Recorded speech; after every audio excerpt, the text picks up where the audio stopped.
بسم اللہ الرحمن الرحیم۔ حضرات، آج مختصر بخاری شریف کی ایک حدیث مطالعہ کریں گے۔ یہ مختصر بخاری شریف کی ترتیب کے لحاظ سے حدیث نمبر 393 ہے، اور بخاری شریف کی ترتیب کے لحاظ سے یہ حدیث نمبر 652، 53 اور 54 ہے، اور فی ظلال الحدیث شرح بخاری شریف سید معروف شاہ شیرازی صاحب نے جو لکھی ہے، اس کی ترتیب کے لحاظ سے یہ حدیث نمبر 625 ہے، جس میں ظہر کی نماز کو جلدی پڑھنے کے حوالے سے بات کی گئی ہے، اور اسی طریقے سے راستے میں سے اگر کوئی چیز انسانوں کو ایذا پہنچانے والی ہو تو اس کو راستے سے ہٹانے پر اللہ تعالیٰ کی طرف سے اجر اور بخشش ہے۔ اور اسی طریقے سے اس حدیث میں شہداء کی اقسام کو بیان کیا گیا ہے کہ شہید کتنے قسم کے ہیں۔ عن ابی ہریرہ رضی اللہ عنہ ان رسول اللہ صلی اللہ علیہ وسلم قال بینما رجل یمشی بطریق وجد غصن شوک على الطریق فأخرہ فشکر اللہ له فغفر له ثم قال الشهداء خمسة المطعون والمبتون والغريق والصاحب الحدم والشهداء والشهيد في سبيل الله۔ وقال رسول الله صلى الله عليه وسلم لو يعلم الناس ما في النداء صف الأول والصف الأول ثم لم يجدوا إلا أن يستحموا عليه لأستحموا ولو يعلمون ما في التهجير لاستبقوا إليه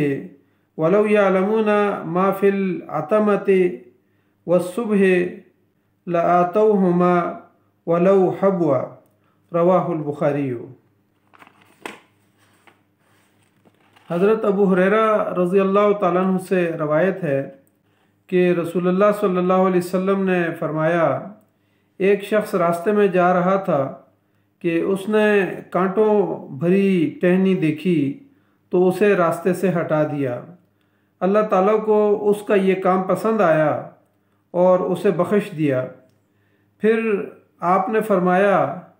کہ 5 قسم کے لوگ شہید ہیں: طاعون سے مرنے والا، پیٹ کے عارضے سے مرنے والا، ڈوب کر مرنے والا اور دب کر مرنے والا، اور اللہ کے راستے میں جہاد کرتے ہوئے شہید ہونے والا۔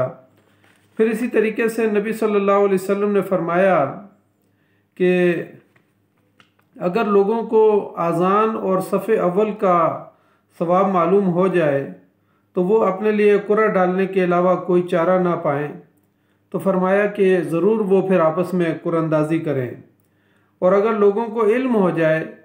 کہ نماز ظہر کے لیے جلدی آنے میں کتنا ثواب ہے تو ضرور سبقت کریں، اور اگر یہ لوگ جان لیں کہ عشاء کی نماز باجماعت پڑھنے میں اور فجر کی نماز باجماعت پڑھنے میں کتنا ثواب ہے تو کہا کہ ان دونوں کی جماعت کے لیے وہ ضرور آئیں، اگرچہ انہیں سرینوں کے بل گھسٹ کر ان کو مسجد میں آنا پڑے۔ تو یعنی اتنا ثواب اور اجر جو ہے اس فجر کی نماز کا اور عشاء کی نماز کا ہے۔ اب ان احادیث میں یہ اگرچہ بعض جگہ پر 3 احادیث آئی ہیں، لیکن بعض جگہ پر متن کے لحاظ سے ان کو ایک حدیث بھی رکھا گیا ہے۔ اس حدیث میں پہلے حصے میں جو بات بیان کی گئی ہے وہ یہ ہے کہ ایک شخص نے راستے سے کانٹے والی ٹہنی کو ہٹا دیا، اور اللہ تعالیٰ کو اس کا یہ معمولی سا عمل بہت پسند آیا، اور اس کی وجہ سے اللہ تعالیٰ نے اس کی بخشش کر دی۔ اسی طریقے سے بعض احادیث کے اندر یہ بات بھی آتی ہے کہ ایک شخص نے یا ایک عورت نے ایک کتے کے بچے کو یا بلی کو پانی پلایا، اور پھر اس کی وجہ سے اللہ تعالیٰ نے اس کے سارے گناہ معاف کر دیے اور اس کو جنت میں داخل کر دیا۔ اسی طریقے سے بعض احادیث میں راستے میں جو پڑی ہوئی چیزیں ہوتی ہیں جو انسانوں کو تکلیف دیتی ہیں ان کا تذکرہ آیا ہے کہ ان کو راستے سے ہٹا دینا چاہیے، اور اللہ تعالیٰ کو یہ عمل پسند آتا ہے۔ اور اس کی وجہ سے اللہ تعالیٰ بخشش کر دیتا ہے۔ یعنی یہ ایک معمولی سا عمل ہے جو انسانوں کی تکلیف سے بچانے کے لیے اگر کوئی شخص یہ نیت رکھ کے کرتا ہے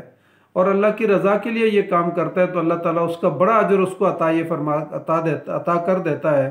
کہ اس کے گناہ معاف کر دیتا ہے اور اس کو بخش دیتا ہے اور اس کو جنت میں داخل کر دیتا ہے۔ اب اس سے اندازہ لگایا جائے کہ لوگوں کے لیے راستے کو کشادہ کرنا، لوگوں کے لیے اور جانوروں کے لیے راستے کو ہموار کرنا، پھر اسی طریقے سے جو ہے نا راستے میں کیچڑ اور گندگی کو ہٹانا، راستے کو صاف ستھرا کر دینا،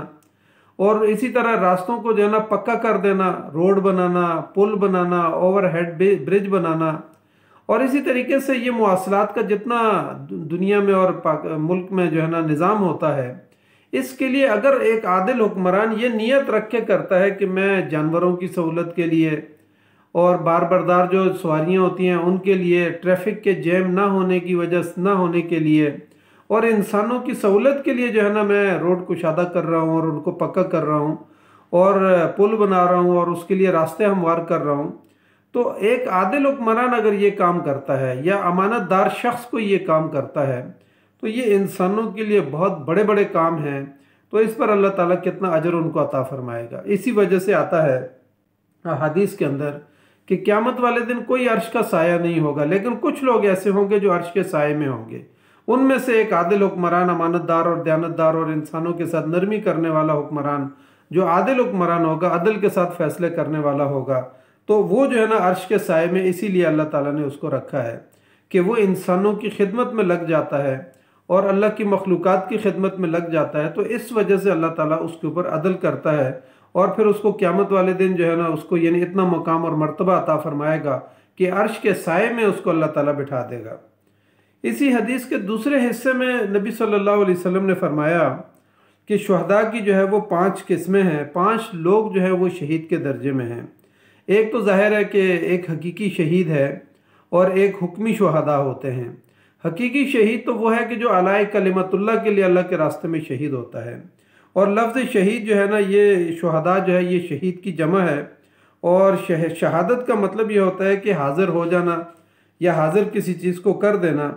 اسی طرح یعنی شہید جب فوت ہوتا ہے تو اس کا مطلب یہ ہے کہ اللہ کی رحمت کے فرشتے جو ہے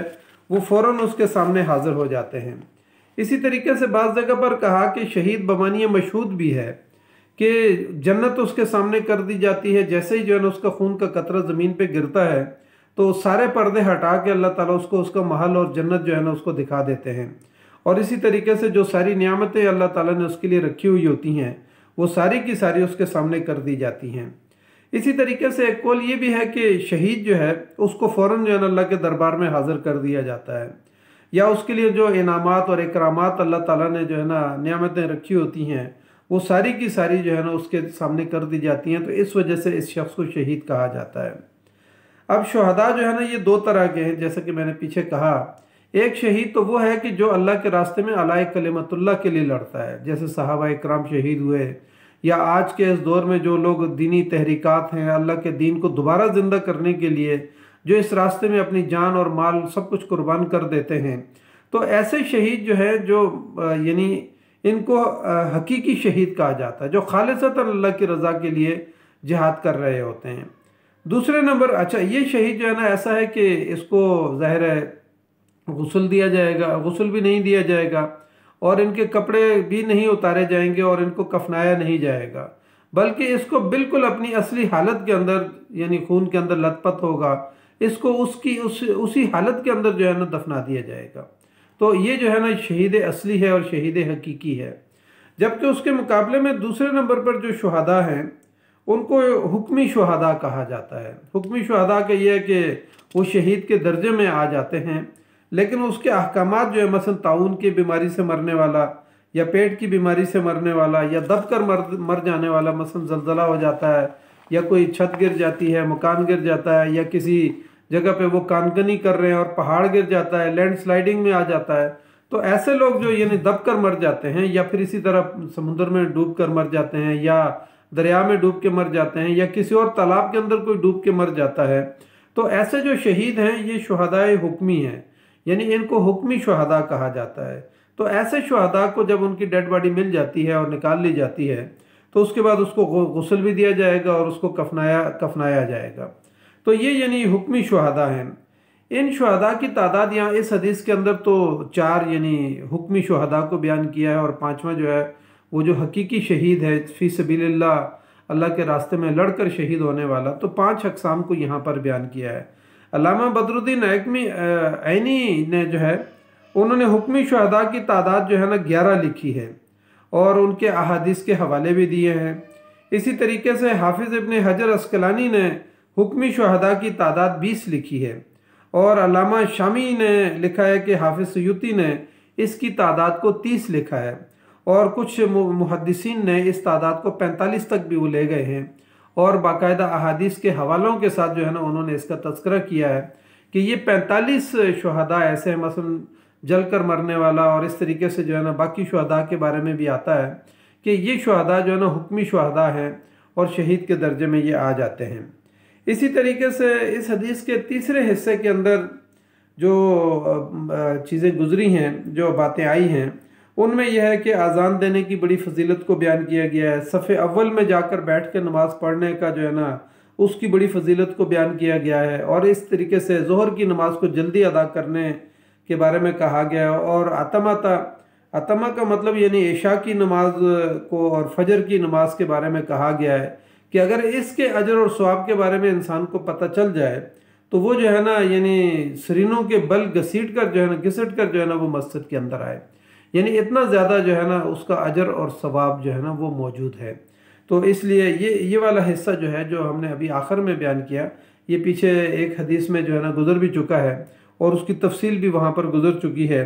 کہ اذان دینے کی فضیلت، اور اس کے لیے قرآن اندازی کرنا، صف اول میں بیٹھنا، اور اسی طریقے سے جو ہے نا یعنی ظہر کی نماز کو جلدی ادا کرنا، اور صلاۃ الوسطیٰ اور صلاۃ الفجر اور صلاۃ العشاء، ان کی فضیلتوں کو جو ہے نا نبی صلی اللہ علیہ وسلم نے بیان کیا ہے کہ انسان کے اوپر جو ہے نا ظاہر سارے دن کی تھکاوٹ ہوتی ہے یا نیند کا غلبہ ہوتا ہے، تو اس موقع پہ ایک آدمی جو ہے نا امام کا انتظار کیے بغیر جلدی سے نماز پڑھ کے سو جاتا ہے، اور اس کے مقابلے میں ایک وہ شخص ہے کہ جو مسجد میں جاتا ہے اور آرام سے اور تحمل سے نماز پڑھتا ہے، تو اس کو بہت زیادہ اجر اس کا جو ہے نا ثواب ملتا ہے۔ تو یہ یعنی اس حدیث کے اندر جو تفصیلات بیان کی گئی ہیں، اس حدیث سے ایک بات تو یہ ہمارے سامنے آ گئی کہ انسانوں کی خدمت کے لیے انسان جو کچھ کرتا ہے، اور اس کے لیے اسٹیٹ کرتی ہے یا افراد کرتے ہیں یا جماعتیں کرتی ہیں، تو ان کا اللہ کے دربار میں بڑا اجر و ثواب ہے۔ یعنی راستے بنانا، راستوں کو ہموار کرنا، پختہ کرنا، پل بنانا، صفائی کے انتظام کروانا، سیوریج کا جو ہے نا نظام ڈلوانا، یعنی یہ سارے وہ کام ہیں جس کے اوپر اللہ تعالیٰ جو ہے نا اگر راستے سے ایک ٹہنی کو جو ہے نا کانٹوں والی ٹہنی کو ہٹانے پر اتنی انسان کی مغفرت کر دیتا ہے اور بخشش کر دیتا ہے، اور اس کے لیے اجر و ثواب لکھ دیتا ہے، تو جو لوگ مسلسل جو ہے نا انسانوں کی خدمت میں لگے رہتے ہیں، تو ان کا جو ہے نا اجر اور ثواب جو ہے نا اللہ کے دربار میں اس کو کتنا زیادہ اجر و ثواب ملے گا، تو اس کا اندازہ ہم اس دنیا میں نہیں کر سکتے، لیکن آخرت میں جیسے ہی انسان جو ہے نا اگلے جہاں کے اندر جائے گا تو اس کو اجر و ثواب جو ہے نا اس کو نظر آ جائے گا۔ تو اللہ تعالیٰ سے ہم دعا کرتے ہیں کہ اللہ تعالیٰ ہمیں ان احادیث کی برکتوں کو اور رحمتوں کو اور فضیلتوں کو، روحانیت کو ہمیں سمیٹنے کی توفیق عطا فرمائے۔ جزاک اللہ خیر۔ السلام علیکم ورحمۃ اللہ وبرکاتہ۔